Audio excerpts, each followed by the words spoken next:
Hey guys, Tony Maritato here, licensed physical therapist, and in this video we're going to talk about cryotherapy following your rotator cuff repair. So cryotherapy is basically cold therapy, and a common device that patients will often use is what's called a recirculating ice machine. It pumps cold water through some sort of device that sits on the post-surgical shoulder.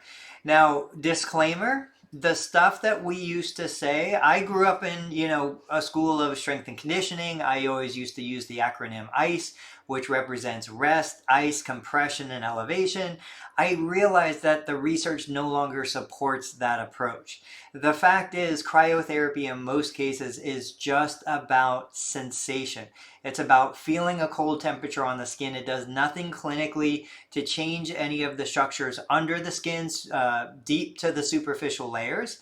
So the reality is, if ice feels good to you, if cold feels good to you, use it.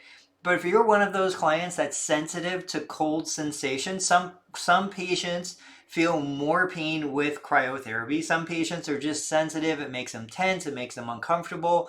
Many of those patients are not required to use cold therapy. But if they don't talk to their surgical team about it, they're never going to get that answer. Some of my post-surgical rotator cuff repair patients are actually advised to put heat, moist heat on the shoulder, which is contrary to what most people have heard. But based on the clinical research, the reality is whether I make the skin cold or I make the skin hot, I'm not affecting change deep into the shoulder joint. So let's take a look at the device itself. Let's look at the ice machine. And like I said, just take it with a grain of salt. Understand that there is no real clinical research that says you absolutely have to ice or use cryotherapy of any kind on a post-surgical case. Your surgeon may require it, and that's a discussion between you and your surgeon. But the reality is it's solely about the sensation. If it feels good to make it cold, go ahead and do it. But I'm going to show you a couple examples.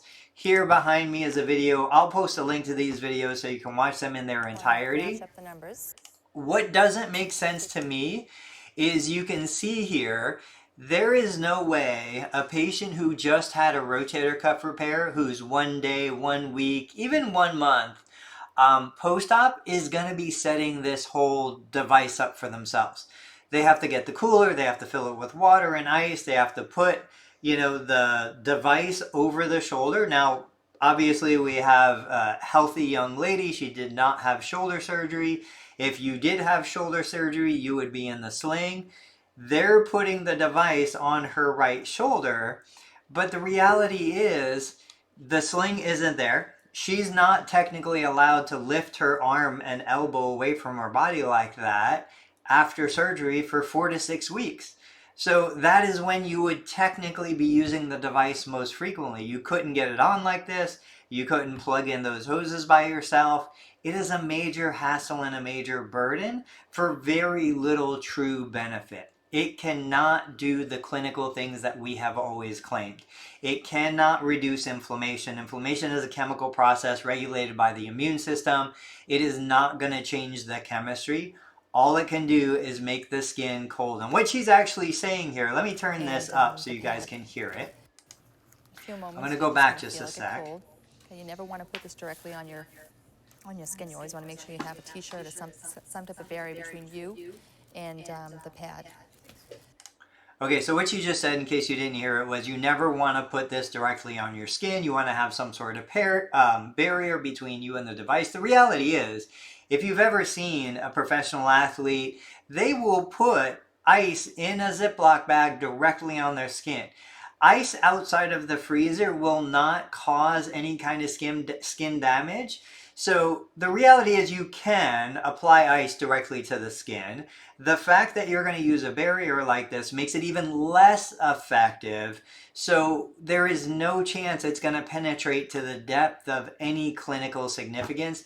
Here's another. Now, Bragg is a super popular brand. I'm going to let this play just a minute so you can hear what they say. Whether you're using a Bragg IntelliFlow or wrap-on pad, the simple application steps are the same. So again, she doesn't have a sling on. She clearly has not really had shoulder surgery. It always cracks me up when we see demos with fake patients who are healthier than me, let alone healthier than the actual patient who just underwent major surgery. To apply the pad, always use an insulation barrier. So notice again, always use an insulation barrier. I'm not saying it's bad advice. I'm simply saying that by insulating you from the cryotherapy, it's even less effective than it would otherwise be. And so you can see these devices, you can see that the client cannot put the device on herself. You can see that she doesn't have a sling on, she doesn't have the abduction pillow. She's lifting her arm away from her body, which is something you would not be allowed to do following surgery. So now here, okay, so I didn't watch the rest of the video. They actually put the device on, then they put the sling back on. One great part about this video, notice that she's got this extra component to the sling that we talked about in the last video that's taking the pressure off of the neck on the non-surgical side and applying it to the side of the body and the rib. That's awesome. That's great. But if you don't have this device set up during the surgical procedure and then you're sent home with it, which some of my patients are, it's really challenging to get it in the right position effectively at home by yourself. So at the end of the day, if we want to summarize, kind of the overall effectiveness of something like that, I would say it's purely about the sensation. If you truly enjoy the sensation of cold, but you don't want to go through the hassle of putting the device on and off, and then if you do any kind of personal grooming or bathing, let me actually show you one other option.